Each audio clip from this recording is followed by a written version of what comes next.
En este video les voy a platicar algunas cosas, algunas reflexiones en torno al concepto de salud mental. Primero hay que entender qué es la enfermedad. La enfermedad propuesta o el concepto, definición de enfermedad propuesta por la OMS es que hay una alteración o desviación del estado fisiológico en una o varias partes del cuerpo por causas en general conocidas, manifestada por síntomas y signos característicos y cuya evolución es más o menos previsible. Hay que entender que una enfermedad en el ámbito médico puede deberse a dos cosas, ¿no? Aquí hay un agente patógeno que entró y entonces se genera una enfermedad infecciosa, o que hay una atrofia de un órgano. Y hay diversas causas para que se atrofie un órgano, pero estas son de manera general o principal las posibles causas que generan una enfermedad. Esto desde el ámbito médico. Ahora, en el ámbito de la psicología, de la psiquiatría, un trastorno mental, aquí estoy tomando la definición que da el DSM-5, es un síndrome caracterizado por una alteración clínicamente significativa del estado cognitivo, la regulación emocional o el comportamiento de un individuo, biológicos o del desarrollo que subyacen en su función mental. Habitualmente los trastornos mentales van asociados a un estrés significativo o una discapacidad, ya sea social, laboral o de otras actividades importantes. Una respuesta predecible o culturalmente aceptable ante un estrés usual o una pérdida, tal como la muerte de un ser querido, no constituye un trastorno mental. Un comportamiento socialmente anómalo, ya sea político, religioso o sexual, y los conflictos existentes principalmente entre el individuo y la sociedad no son trastornos mentales, salvo que la anomalía o el conflicto sean el resultado de una disfunción del individuo como las descritas anteriormente. Ahora, hay que entender que desde esta perspectiva, la CIE-10 no dista mucho de esta definición, y la CIE-11 ha tenido algunos cambios también, pero no va a distar significativamente de lo que está planteando el DSM-5, ¿ok? Entonces, desde esta definición hay que entender que entonces hay tres esferas, ¿no? O tres ámbitos que tienen que funcionar de una forma adecuada, ¿no? Entonces tenemos tres esferas que nos mencionan: estado cognitivo, regulación emocional y comportamiento. Perdón, ahí se me fue una L de más. Tenemos esas tres.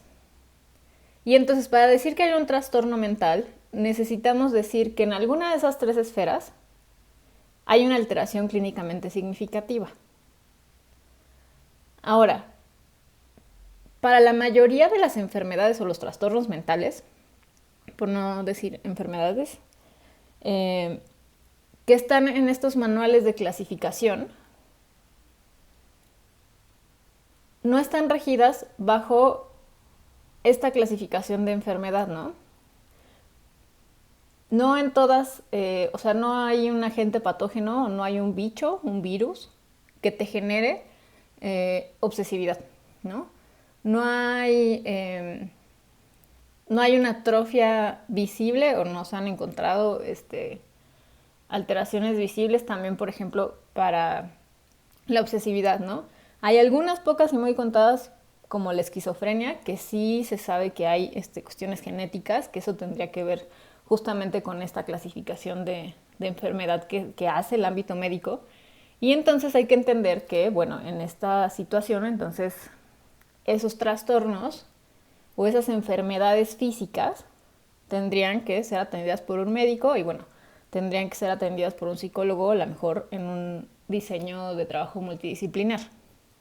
Sin embargo, en la mayoría, en el resto, esta alteración clínicamente significativa que dicen que hay que tener en alguna de estas tres esferas se convierte en una valoración moral. ¿Por qué se convierte en una valoración moral? Justamente por lo que les estaba explicando hace unos momentos. Si nosotros sabemos que una enfermedad es causada ya sea por un agente patógeno o por una atrofia de órgano, y las clasificaciones que nosotros tenemos en estos manuales de clasificación de trastornos mentales, no están tomando esos dos referentes. Están tomando como referente que hay una alteración clínicamente significativa de alguna de esas tres esferas. Como no tenemos un referente físico, simple y sencillamente lo que se hace en estas clasificaciones es hacer una valoración moral. Ahora, les voy a tratar de explicar por qué se hace esta valoración moral desde lo que estuvimos trabajando de Paul, ¿no? Entonces, un poco lo que él va a plantear es que el cuerpo en general es una ficción, ¿no?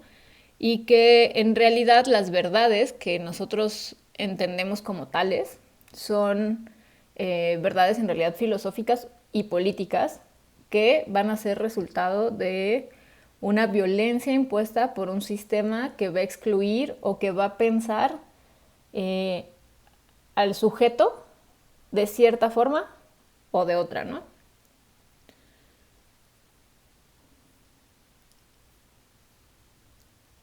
Lo que va a ser apreciado a través de la lectura que hicimos y del análisis que hace es que va a pensar que a partir del siglo XIX se genera una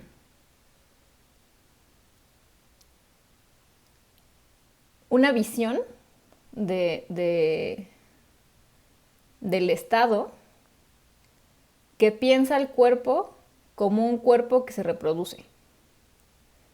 Entonces, empieza a haber un aparato médico y un aparato jurídico que empieza a decir que la masturbación está mal, que la homosexualidad está mal, que el fetichismo está mal, porque esta visión heteronormativa va a excluir toda práctica sexual que, al menos como posibilidad, no lleve a un fin reproductivo. Entonces, si ustedes se fijan, en realidad hay un aparato político que empieza a tener una visión de que los seres humanos estamos, ¿no? O el cuerpo tiene que ser un cuerpo que se reproduce. Y además lo que va a plantear también es que gracias al capitalismo y al sistema en el que subsistimos en estos momentos, vamos a pensar al cuerpo como un cuerpo que produce mercancías, ¿no? Que produce capital. Entonces, si ustedes se fijan, en general, la organización política del cuerpo va a responder a una organización del conocimiento y a una economía, ¿no? Por un lado, tenemos este conocimiento o esta organización del conocimiento en realidad que está pensando que el cuerpo es un cuerpo que se reproduce y está validado por un aparato médico y por eso empieza la patologización y por un aparato jurídico que empieza a discriminar a las minorías. Y por otro lado está una organización económica que también piensa al cuerpo como una mercancía. Es decir, hay un aparato existente que nos dice que una norma es tal, que finalmente es una construcción social, no en el sentido de que la sociedad se pone de acuerdo para que ésta se construya, ¿no? Sino que hay un sistema que nos hace creer que esta norma tiene bases científicas, bases médicas, cuando en realidad justamente es una construcción. Por ejemplo, en este ámbito de la sexualidad, no recuerdo bien la fecha, pero creo que fue alrededor de 1940, 1947, los médicos se dieron cuenta que no había solo mujeres y hombres, ¿no? Mujeres pensadas como que tienen una vulva, una vagina, y hombres que tienen un pene. Se dieron cuenta que había muchas otras morfologías, ¿no? Que nacían. Y entonces lo que hizo un médico es fue a hacer un manual para decir que la manera en la que íbamos a decidir, o la que se iba a decidir, y como, bueno, claro, el sistema capitalista empezó a replicar ese mismo sistema en muchos países, en realidad casi se convirtió en un sistema que se utilizaba en muchas partes, que decía que si tenías una protuberancia menor a 1.5 centímetros, ibas a ser catalogada como mujer, porque como hombre, de manera social, no ibas a poder ser aceptado porque tenías un pene pequeño. Entonces, en realidad, esta asignación de sexo de hombre o mujer, en este binarismo, tiene que ver con una construcción social. No está basada en una cuestión médica, simple y sencillamente está basado en una situación morfológica, ¿no? De ver cómo está el órgano cuando nace un bebé y de una decisión. No se hacen análisis genéticos, no se hace absolutamente nada más, ¿no? Simple y sencillamente basado en una morfología, basado en unas medidas arbitrarias que se construyeron a partir de pensar que el hombre con pene pequeño no es hombre. Y entonces empezamos a ver justamente cómo se empiezan a construir tal cual las funciones del hombre y las funciones de la mujer, pero no basados en un ámbito científico, no sé si lo ven, sino que más bien está basado en una arbitrariedad total de alguien que pensó en ese momento que los penes chiquitos no funcionan, ¿no? Y que asume que la mujer tiene tales características y que entonces ellos saben qué es lo que es ser mujer, ¿no? Y que también saben qué es lo que es ser hombre, ¿no? Les pongo otro ejemplo. Las pastillas anticonceptivas, en un inicio se empezaron a hacer, les digo, ¿no? Este sistema pues permea todo, ¿no? Entonces este sistema que piensa el cuerpo como un cuerpo que se reproduce, claro, también es un sistema clasista, ¿no? Es un sistema heteropatriarcal también, ¿no? Que en realidad lo que pensaba era que se generara una raza blanca heterosexual, ¿no? Entonces los primeros ensayos que se empezaron a realizar y por lo cual se descubrió de manera un poco accidental las pastillas anticonceptivas fue porque querían controlar la natalidad en la población negra. Porque creían que eran demasiados, ¿no? Y creían que tenían que parar esa reproducción de ellos, ¿no? Porque estaba mal. Entonces, si ustedes se fijan,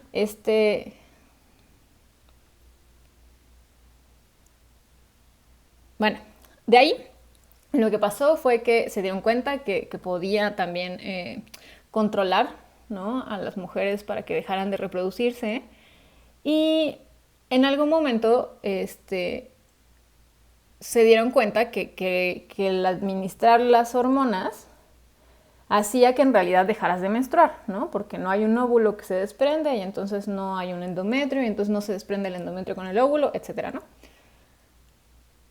Lo que dijeron los médicos en esa época, basados en sus creencias, era que no podían hacer que no hubiera un sangrado. Porque si no había un sangrado entre la toma de las pastillas, ya no eran mujeres, ¿no? Entonces, no sé si lo notan, pero en ambos casos hay una visión del deber ser, que es esta norma que les pongo aquí enfrente, que es una construcción social, ¿no? Por este lado, basados o, sí, ¿no? Respaldados de alguna forma con un método científico que en realidad no es. Ellos lo que dicen es que una mujer es una mujer porque regla. Y entonces hay que poner un sangrado artificial, porque cuando se toman pastillas anticonceptivas hay un sangrado artificial entre las tomas de un mes y otro, para que entonces parezca que sí es mujer, ¿no? Y entonces ahí empieza a haber como como toda una visión de esto que les cuento, ¿no? En realidad estas decisiones son ficciones, que es lo que Paul va a decir en realidad, ¿no? Como de manera contundente, que en realidad el cuerpo es una ficción. El cuerpo que nos han contado, justamente, está enfrascado en un discurso narrativo y retórico que nos dice que existe una norma, ¿no? Y existe una verdad. Entonces, bueno, en este sentido, en términos de sexualidad, podemos entender que el ámbito médico y el ámbito psicológico ha sido cómplice de alguna forma de estas formas de pensar la sexualidad, ¿no? Porque finalmente lo que tenemos al servicio de esta norma son tecnologías que controlan el cuerpo y la producción de la subjetividad. Por ejemplo, un ejemplo que es creo que bastante ilustrativo son la disforia de género, ¿no? En los manuales de clasificación ustedes pueden ver que la disforia de género es un trastorno mental y tiene implicaciones tanto jurídicas. Por un lado, tener un trastorno mental hace que jurídicamente no seas capaz de tomar tus propias decisiones y además implica que tú tengas que pasar por toda una evaluación psicológica y psiquiátrica para que te diagnostiquen con un trastorno, para que entonces puedas cambiar de sexo, ¿no? Y te sometas, si lo prefieres, a una cirugía. Y entonces hay todo un aparato que controla el cuerpo y que controla cómo produzco la subjetividad y la subjetividad sexual en este ejemplo en específico, ¿no? Ahora les voy a poner, porque esto no solo es, no solo se puede pensar con la sexualidad, ¿no? Sino también se puede pensar con todos los grupos que han sido discriminados y marginados. Y que hay un sistema que de forma sistemática, porque así está construido, va a menospreciarlos, va a excluirlos. Por ejemplo, nosotros tenemos al trastorno de espectro autista también, ¿no? Dentro de esta clasificación. Tenemos, por ejemplo, también el síndrome de Down, ¿no? Entonces, claro, también tenemos a las personas adultas mayores. Si no hay un cuerpo que produce mercancías, entonces es un cuerpo que no funciona, ¿no? Entonces, otra vez, ¿se fijan cómo está esta norma? Que nos dice cómo tendríamos que ser y cómo tendríamos que actuar. Y entonces, bueno, voy a regresar a mi ejemplo y regresar a esta idea, ¿no? Entonces hay un cuerpo que produce mercancías, que produce capital, y si no lo produce, no funciona. Tales como, pues, todas las discapacidades o consideradas discapacidades. En realidad hay todo un sistema, no es que ellos no se puedan adaptar, es que hay todo un sistema que hace infraestructura no accesible en todos los sentidos. En una cuestión arquitectónica, en una cuestión de, por ejemplo, en la educación, de preparación e inclusión, ¿no? de las personas con discapacidad. Y que claro, ¿no? Como requieren a lo mejor más recursos humanos, más recursos económicos, que no van a ser redituables porque en realidad no es una inversión, pues entonces lo que hace el sistema es excluirlos, ¿no? No hay un cuerpo que produce mercancías y entonces vamos a excluirlos. Y se excluyen, les digo, ¿no? De manera sistemática. Igual que los cuerpos que no sirven para reproducirse, ¿no? O que no están hechos para reproducirse y que están fuera de una heteronormatividad. Entonces hay que excluir a todos esos cuerpos desde tecnologías de control del cuerpo y producción de la subjetividad que hacen legítima esta exclusión, que eso es lo que me parece importante que tenemos que reflexionar justamente desde nuestra área de acción. Si entendemos que existen estas técnicas especializadas que gestionan, ¿no? La enfermedad y que producen ideas de qué es un cuerpo sano y qué es un cuerpo enfermo, necesariamente tenemos que reflexionar acerca del papel de las llamadas ciencias SIP en esto, ¿no? Porque es cómplice, o somos cómplices, de seguir teniendo narrativas y retóricas donde construimos modelos taxonómicos clínicos basados en valoraciones morales. Les pongo otro ejemplo. ¿Se acuerdan que al principio les decía, ¿no? La enfermedad se da por un agente patógeno o por una atrofia de órgano. Piensen en alguien que fuma, ¿no? Entonces, bueno, alguien que fuma no está enfermo, ¿no? O sea, no tiene una enfermedad porque no hay un agente patógeno, no hay una atrofia de órgano. Se sabe, claro, que está altamente correlacionado con cáncer. Pero en el momento de fumar, no hay, ¿no? Y entonces yo puedo llegar y decir, ay, qué cool que fume porque se ve bien rockstar, ¿no? O porque se ve bien acá, bien intelectual.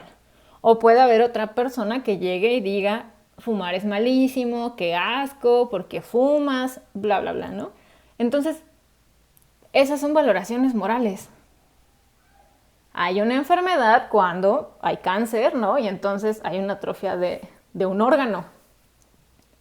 Y entonces en ese momento lo clasificamos como enfermedad.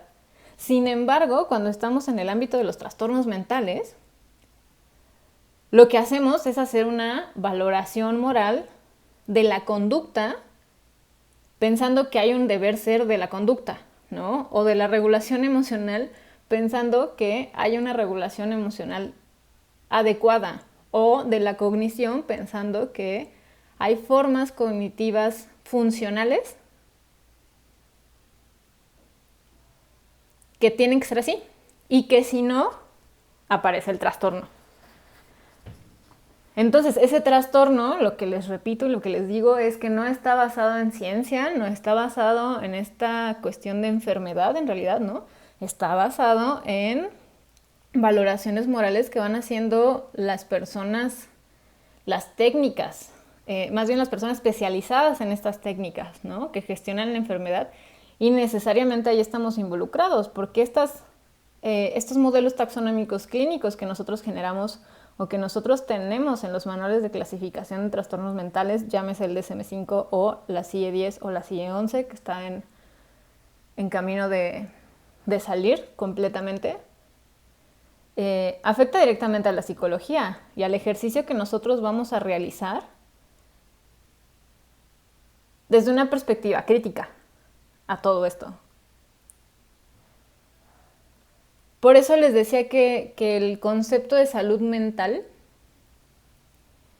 alude a un estado, así como el sistema piensa que hay un cuerpo que se reproduce y un cuerpo que produce capital, la psicología, si ustedes se fijan en las definiciones de trastorno y en la definición de salud mental, está asumiendo que hay un sujeto que se debe adaptar al medio ambiente, por un lado, y que hay un sujeto, o que más bien hay un modo de funcionamiento ideal.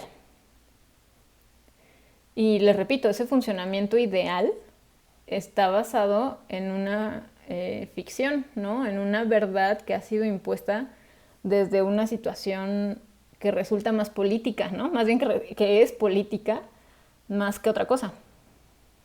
Y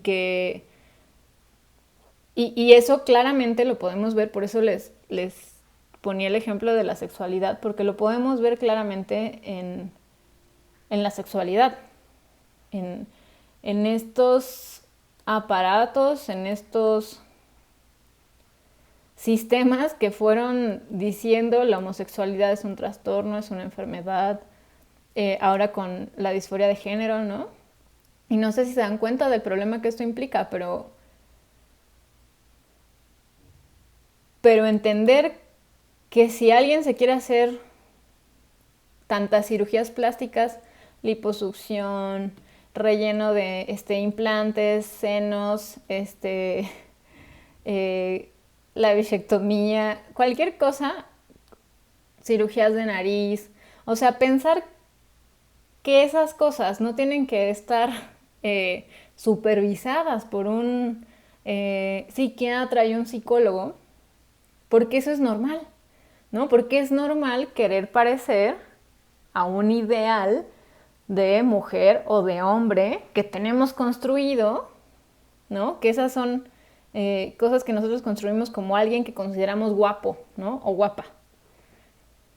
Entonces, desde ahí, eso como es normal, pues no tiene que haber todo este sistema, ¿no? Simple y sencillamente, si hay dinero, se paga la cirugía.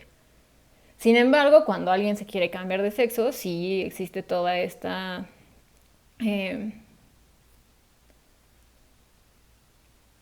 pues sí, todo este aparato que va a darte o no permiso, ¿no? Y primero te va a decir que tienes una disfunción, porque tiene que ver con que piensan que si me asignaron un sexo, yo tengo que identificarme con ese sexo, ¿no?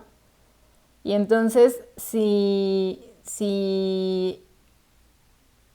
no, tengo una alteración clínicamente significativa en alguna de las 3 áreas que ya les había mencionado, ¿no? Que ya habíamos visto. Entonces, bueno, creo que tenemos que ponernos frente a estos manuales y frente a los conceptos de salud mental desde una postura crítica, ¿no? Desde una postura reflexiva, entendiendo de alguna forma esto, ¿no? Porque yo veo que hay algo importante en esta situación y que hay algo que tenemos que seguir pensando, que es justamente qué va a pasar con la psicología o qué postura va a tomar la psicología, porque definitivamente lo de los trastornos de la sexualidad no se van a sostener, ¿no? Porque ha habido luchas de estas minorías que han reaccionado, ¿no? Ante un sistema que también nos dice cómo podemos sentir placer, ¿no? O que nos explica explícitamente cómo debemos sentir placer. Y si lo sentimos de otra forma, tenemos una alteración clínicamente significativa, ¿no? Entonces, reitero, creo que tenemos que ponernos a pensar, creo que no está resuelto. Creo que por lo menos es claro con todo este recorrido que hacemos. Es claro ver que esta valoración que hacemos de la cognición, de la emoción y del comportamiento es una valoración totalmente moral, ¿no? Y que entonces va a responder a estas técnicas especializadas en la gestión de la enfermedad, ¿no? Y que va a responder a lo que veíamos antes, ¿no? Responder a la idea, porque es eso, es una ideología construida de que hay un cuerpo que produce mercancías y que esa es la norma, y hay un cuerpo que se tiene que reproducir y que esa es la norma. Y que todo lo que esté fuera de eso hay que excluirlos y hay que generar un sistema, porque el sistema está ahí, ¿no? Hay un sistema que de manera reiterativa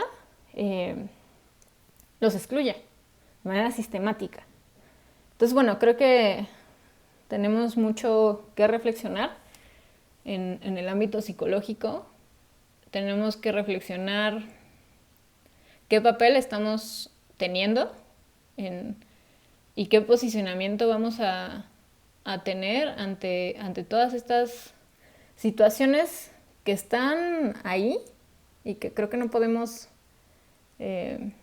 decir que no, porque ahí están y son claras, me parece que son claras. Entonces creo que, bueno, creo que finalmente tenemos que hacer esto, ¿no? Tenemos que hacer una reflexión basada en el entendimiento de dónde vienen estos manuales, de dónde vienen y cómo se basan, ¿no? Cuáles son sus fundamentos, etcétera, para que en realidad podamos tener una opinión crítica, ¿no? Hacia estos conceptos que pareciera que son muy sostenibles, ¿no? Y que pareciera que entonces hay que promover totalmente la salud mental y que entonces hay que enfrascarnos en eso, ¿no? Entonces, bueno, les quería como dar este panorama para que ustedes puedan tener